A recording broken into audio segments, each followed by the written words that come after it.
What's up guys, RaincloudGaming here. Figured I'd break out the old Pacifism for a live comm session. Haven't got any particular plans for this one, just gonna play a bit of Pacifism, see how it goes. If I'm really stinking the place out, maybe I'll play a little Evolved as well, like the Geometry Wars Renaissance man that I'm trying to become. I noticed today the date is August the 1st, which actually makes it the 4th anniversary of this channel. I first started it on 1st of August 2010, way back, back when I had my first sort of proper paying job. I didn't spend my first paycheck on a capture card. My first paycheck I spent on my Street Fighter arcade stick, which was fine. And then the next one I bought the standard definition Elgato capture card. Unfortunately, most of the videos from that early era I had to take down in the great coal of November 2011, when I got freaked out by quickly accumulating a couple of copyright strikes, and so I took down a lot of the videos that used copyrighted music. But there are a few early ones that are still up. So yeah, Pacifism, I haven't played much recently at all. I've kind of followed I got this strange pattern of playing Geometry Wars these days, where I won't play for ages, and then I'll start playing again, and I suck, because I'm just rusty, and I especially feel it like physically.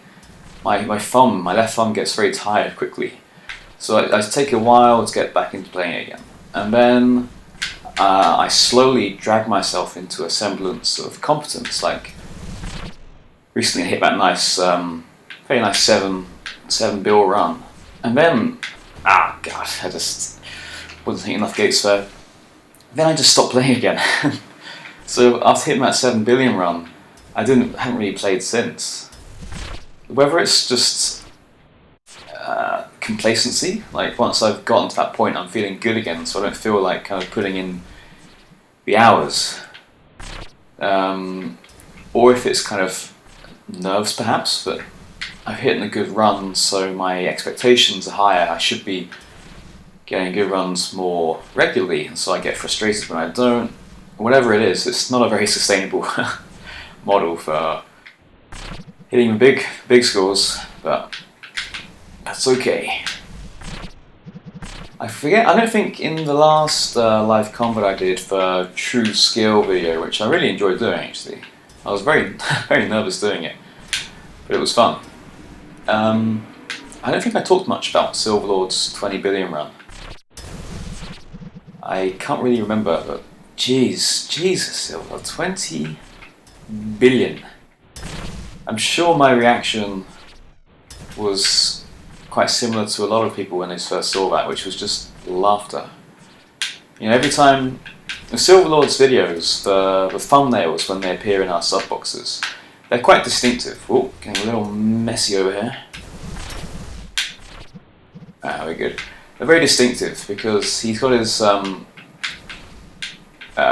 camera positioned at quite a distinctive angle. It's a good angle. It covers the action about as well as you can hope for from a camera, and it's good quality too, picture quality. So, but it's very distinctive. So when I see his thumbnails, I know instantly who it is before looking at the name, as opposed to a normal kind of capture card type video where it all looks the same.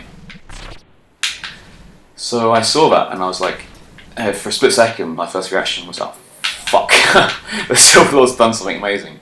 And then I composed myself and I looked, and it's like, oh my god, am I really seeing this? And then it was quite cool how I know it wasn't necessarily out of choice, but where we had just the end of it to deal with at the beginning. If you see what I mean? The last, what was it, minute and a half or something. And then the next day, the full beast of the run. That was pretty good. Happy with that. Whoop. That was crazy. 20 billion. It's just, it's just inhuman. it's hard to feel. I mean, it's great to see amazing things being done in any. I mean, just something so beyond what anyone surely really thought was possible. Whoa, easy. And it's so far beyond what I can imagine ever doing, but it's hard to feel bad about it, like in terms of competition. It's just, this game now is, sorry, you can see I'm a little rusty, uh-oh, fucked. Alright, hey, 1.5, not too bad. It's like there's a Silver Lord, and then there's the 10 billion guys, and then there's 10 billion plus guys, and there's the rest of us. And what's crazy is that he could have kept going. I mean, not that 20 billion is a bad day's work. And I mean, the slowdown. Just, I've experienced slowdown. I mean, anyone who's gotten to say 4 or 5 billion, probably the first time any of us have done that, you experience slowdown then. And then getting to 7, 8, 9, you get slowdown. And so I've had some experience of, you know, being afflicted by it and then trying to deal with it. But just riding the slowdown wave for so long, it's just madness. And I mentioned this in the comments, and Silverlord responded saying that he kind of felt that it helped him to an extent because it gave him more time to perceive the surroundings and just take stock of the situation. I mean, is that the mentality of a winner or what? It's absolutely crippling effect of the game. Taking that and turning it to your advantage. It's just, well, it's just amazing. Silverlord, once again, awesome stuff, man. Absolutely awesome. And it's been a really fascinating time for Geometry Wars. It's obviously Yo Fat Daddy just smashed. Well, several people, like I think, what was it? Was Black Machine #1 for like a long while with 1.8, and then there have just been several massive scores involved, and then Yo Fat Daddy hit him at lovely round 2.5, great number for a world record, and then included Fever doing the same, 250 million with Deadline. And the sequence, I've sort of lost track of what's been going on there. There have been there's so much stuff going on between, what was it, Silverlord, concluded Fever, and Pep. I'm mainly keeping track of this via the Geometry Wars leaderboard forum on the official Xbox website, which I don't frequent that often, so I tend to forget about it, but I forget about it for like a month, and I come back and there's just pages and pages of really fascinating Geometry Wars analysis. Like, the sequence guys have been going nuts, just breaking it down, like calculating so precisely the points available from each stage. I didn't understand most of it, but it was very impressive nonetheless. So anybody who's not yet acquainted themselves with that forum, I really recommend it. The only downside, the only blot on the Geometry Wars horizon at the moment is that unfortunately the leaderboards are suddenly getting hacked.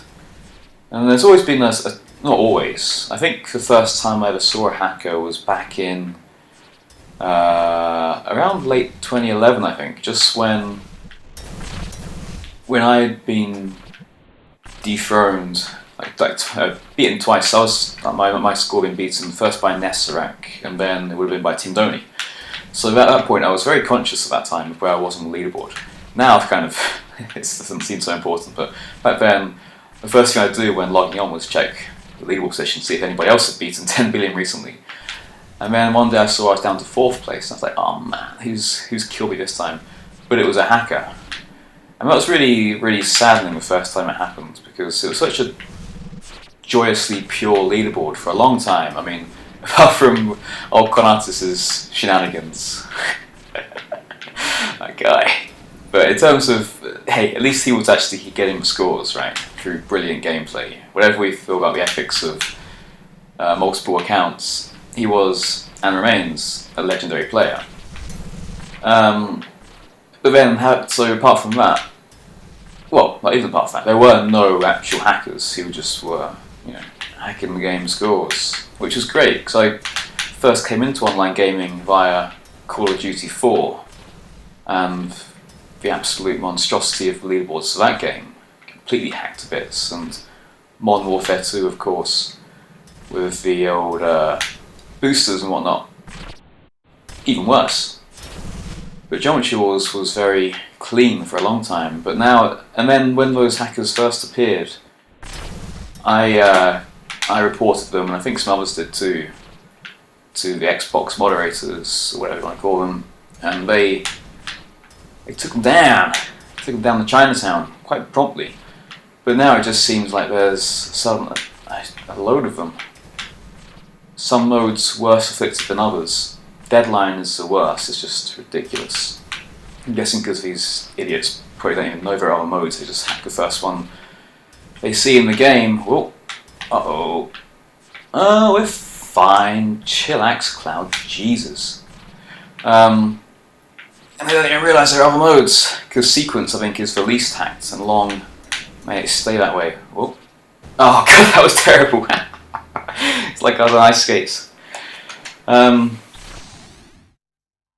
Yeah, Pacifism now has quite a few of them as well. I mean, there's nothing much. I guess we can try reporting them. I was sort of sceptical the first time round when it first happened about whether Microsoft would be very vigilant about taking them down, and they were, so maybe it is worth reporting these jerks.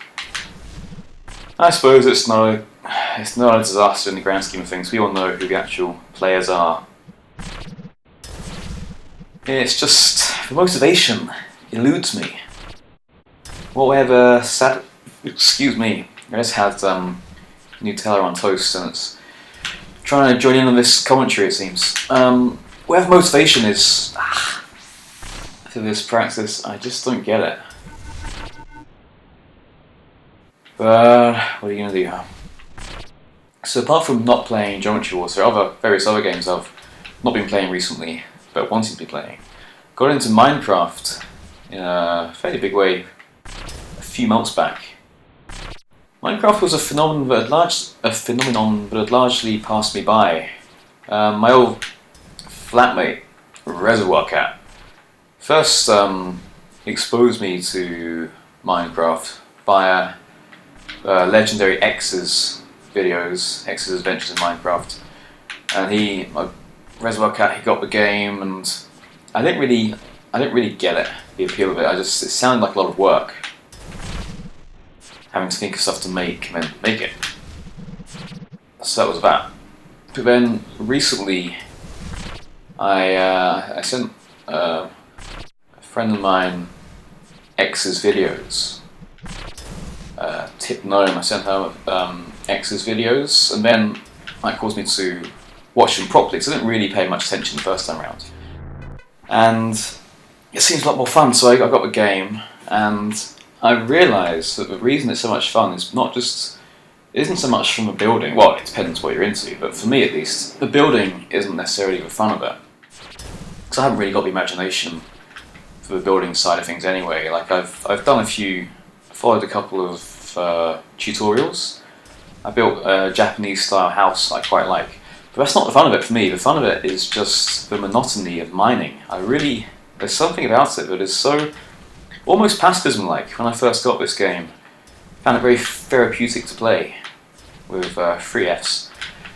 Even though I really sucked at it at the beginning. It's just the feeling of hitting gates and killing blues. It's very therapeutic, and I feel the same way about mining and the satisfaction of finding, well, at the beginning finding iron, and nowadays finding diamonds and emeralds. That stuff is fun, and organising mines. Like I'm very bad at that, and I get lost constantly and do kind of lose interest in mines when I find other ones, so it's just a lot of half-finished mines, to tell you the truth. But yeah, I've spent a whole day just mining. Really fun. As usual, I've been meaning to play Street Fighter, and actually I finally plucked up the guts to return to my local arcade to play a bit of Street Fighter, because they've recently installed, well actually a while ago, they installed a whole load of Ultra Street Fighter 4 cabinets. Whoop, that was not what I was trying to do. Ultra Street Fighter 4 cabinets. And I'd been just a little bit of a coward when it comes to the arcade scene, well, it comes to Street Fighter in general, to tell you the truth. Ah, jeez. But I finally plucked up the guts to play it, and I actually beat a guy. I was very rusty. I sat down with a couple of 100 yen coins. I limited myself to like 3 coins, which would give me 3 goes. I sat down and just started playing single player, because there's nobody else playing anyway. And I just wanted to kind of get used to holding the stick again. Oh. And I was very rusty, just trying to do fireballs. I was screwing up. And eventually I got back into it a little bit. I was just practicing. I mean, I find it a lot easier to play Street Fighter in the arcades. The stability of the arcade cabinet makes it a lot easier, execution-wise, I find, compared to playing with an arcade stick on my lap. For example, I still struggle to use standard Shoryuken FADC Ultra when playing at home, but I find it quite easy. I can do it fairly regularly playing in the arcade. So I was practicing that, and I mean, after about 20 or so minutes of just playing, it's pretty good. You can just spend a single coin on single player. It lasts for ages. So I was just playing, waiting for anybody to turn up, and finally somebody challenged me. And this dude was playing as Fei Long at first, which is a matchup I've always hated. Can't deal with Fei's, just the Rekka pressure wrecks me. But after a shaky start, when I was trying to do Hadoukens, I was jumping more than I was actually achieving it. It was terrible, just because I was nervous. After a shaky start, I managed to take the first match, and that was first of 3, best of 5. I lost the first round, but then I beat his ass, which is great, because part of the reason I stopped playing in the arcades was that after an initial period of success, whoa, it's getting a little hot to handle. We're out of there. We're moving. After an initial period of success, I think playing some quite conveniently lousy players, I started getting my butt really badly kicked. I remember a jury player inflicting some hurt on me, and a Zangief, and a Dulcin of all things. I mean, talk about luck as a new player. In Japan, going up against an experienced Dulcin player, it absolutely destroyed me. So I'd been burnt a little bit. And then when this Fei Long guy was up, I was like, oh man, it's going to be ugly. But I beat him. And then the same guy changed to Evil Ryu, who I gather is top tier, and basically has all the tools that Ryu has, but also just got that explosive damage, which Ryu just lacks, by comparison at least.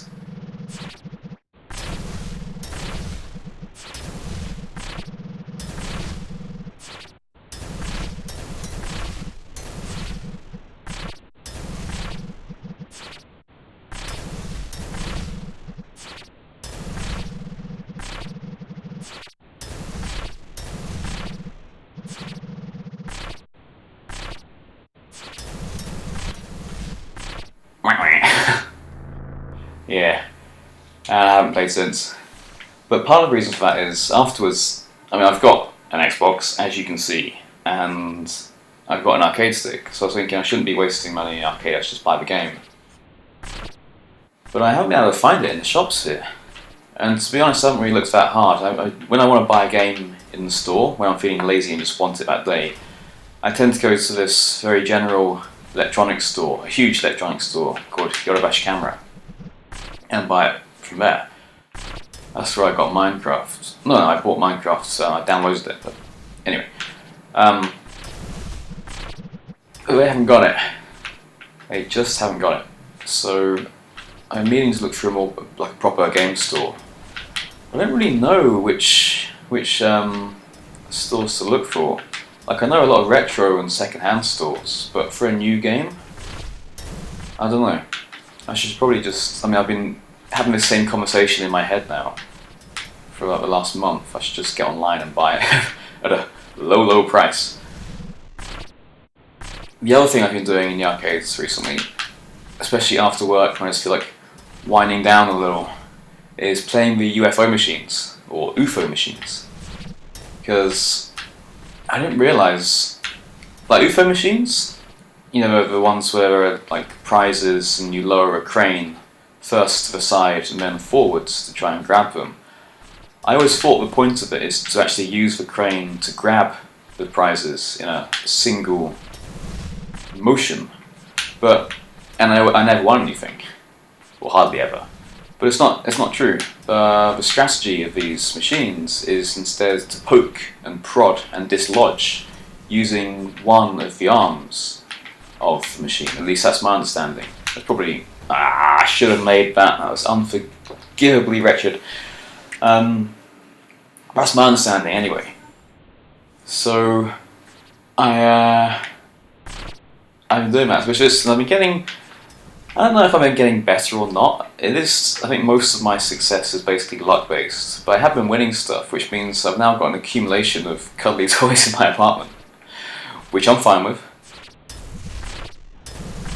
And I've probably spent enough money on these machines to have paid for like GTA 5 or something, which I still haven't played yet. I meant to buy that this time a year ago, because the reason I'm doing this commentary today is that things are quieting down at work somewhat, so hopefully I'm going to get in a couple more videos in the next couple of weeks, heading to England fairly soon, but before then I'm going to try and do a little bit. Yeah, so this time last year I was supposed to be playing GTA 5, but did I? Nope. I still haven't done. It's going to be a great game whenever I play it.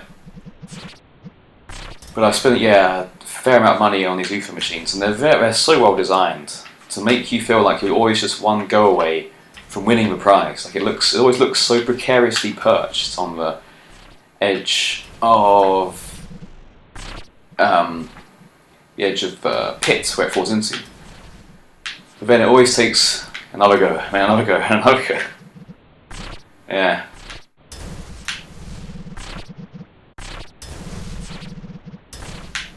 So that's been my my gaming scene recently.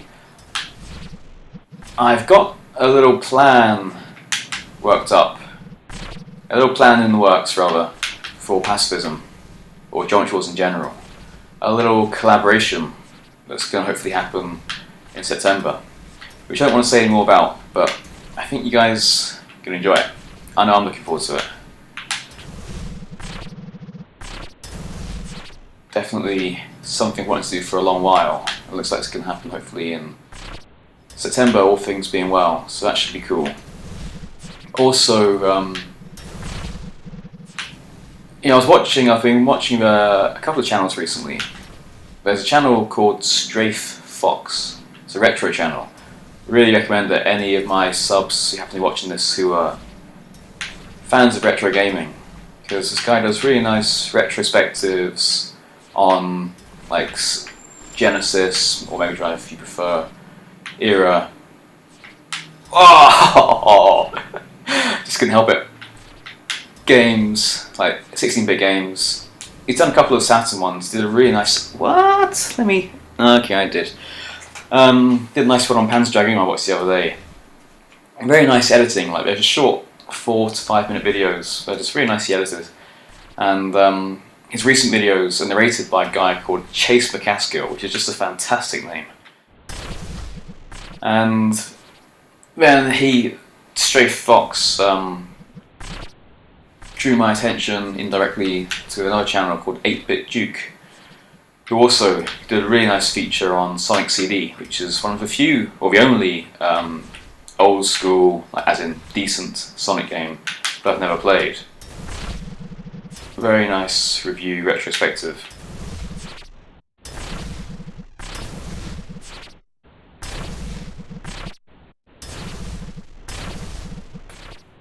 And it's all Pacifism's fault. If I can just hit 10 billion, then I would stop playing the game probably, or at least I would make time for other games. It's just impossible. And that's just how it is. Anyway, enough gaming talk. What else is in the news? Well, let me tell you. Last night I was, for reasons that I don't fully claim to understand myself, I was watching, or trying to find anyway, Prince music videos. Like I was really in a Prince kind of a mood. And partly because it dawned on me that I'm really not familiar with Prince's work, apart from the obvious ones, When Doves Cry, Purple Rain. For someone who I know is supposed to have this fantastic back catalogue, I didn't know much of it, so I put into the old Google top 10 Prince songs, and it gave me a list providing exactly that. So I was looking for these songs on YouTube. Like some of them I obviously knew, but I wanted just to hear them again. Like "Kiss" by Prince. What a song that is! I listened to that like 16 times on repeat. There are also some ones I've never heard of. But the thing with Prince, the key thing with Prince, is he's a real copyright hound. Like, I can't find any of his stuff hardly on YouTube. It's all, even live stuff, it just isn't on there hardly. And I mentioned this to my brother, and he was like, well, in the UK there's loads of stuff. And I'm like, what? Because I think, if I jinked back and to the right then, and then to the left, I think it would have made enough space. I was a bit lazy there. He was like, yeah, well in the UK there's loads of Prince. There's Prince everywhere on YouTube.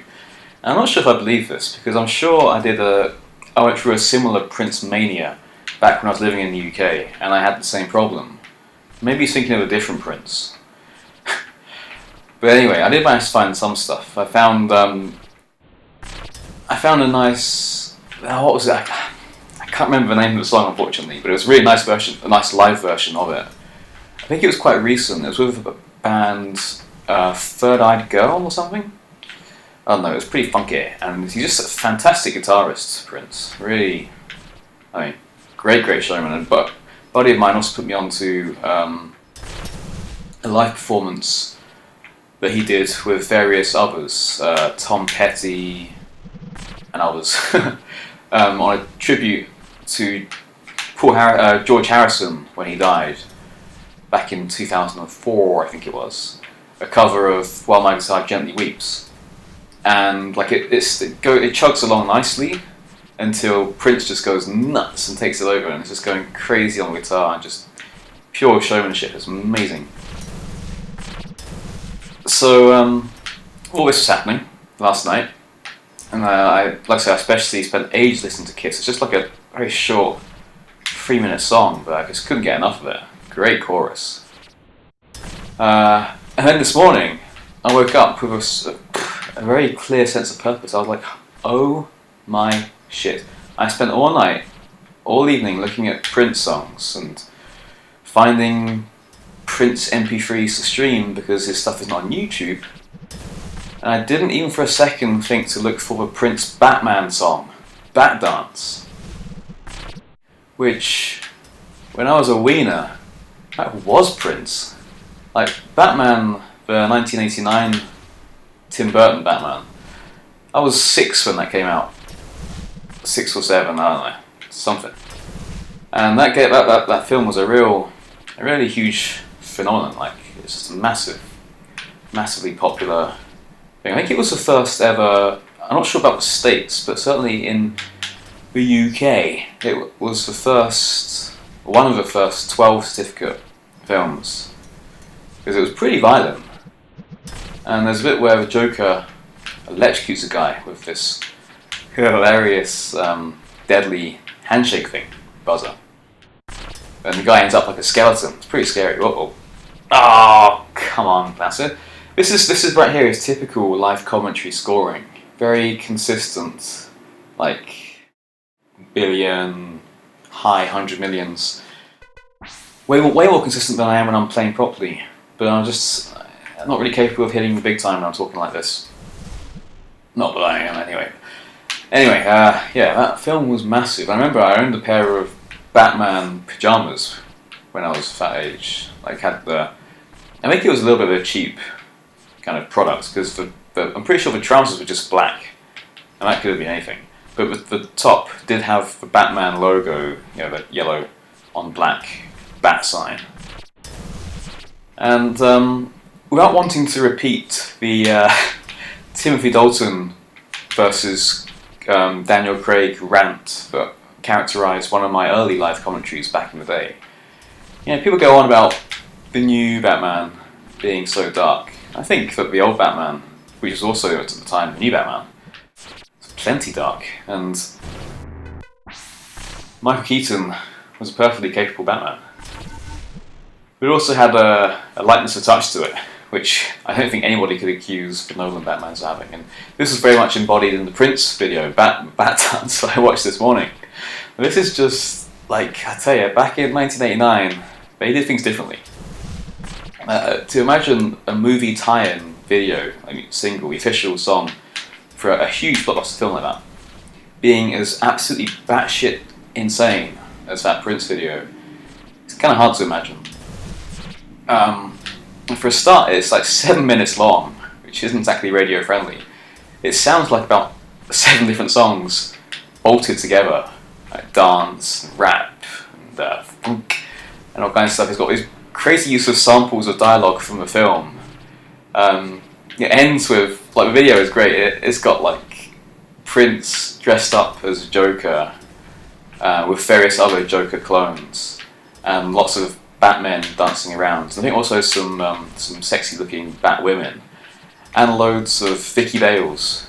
Was it Kim Basinger or Basinger? I don't know what the correct pronunciation is. Who played her? Anyway, loads of her as well, just doing these crazy-ass dances. And it ends very abruptly with Prince dressed as himself going "stop" at the video, which is actually Michael Keaton saying it's a line from the film. Anyway, I'm not really selling. Just looking at it now, it's just, well, even back then it seemed bonkers, but especially now, I really recommend it. It's one of the few Prince videos you can find on the YouTube, certainly in Japan anyway, and I highly recommend of all you do. Now, I might stop here and just check how the recording's doing, because you know what the Elgato is like. About as reliable as, you know. And then maybe I'll hit Evolve and see how that's looking. Or maybe I'll play a different game entirely. After all, this is my 4th anniversary. I think I should kick out the jams and have ourselves a party. So I'm going to stop talking now and just try and play the game.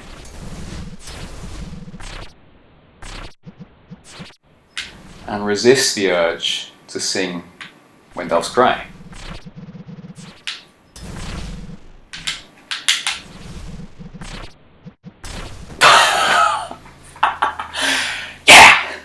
Alright, back in a sec.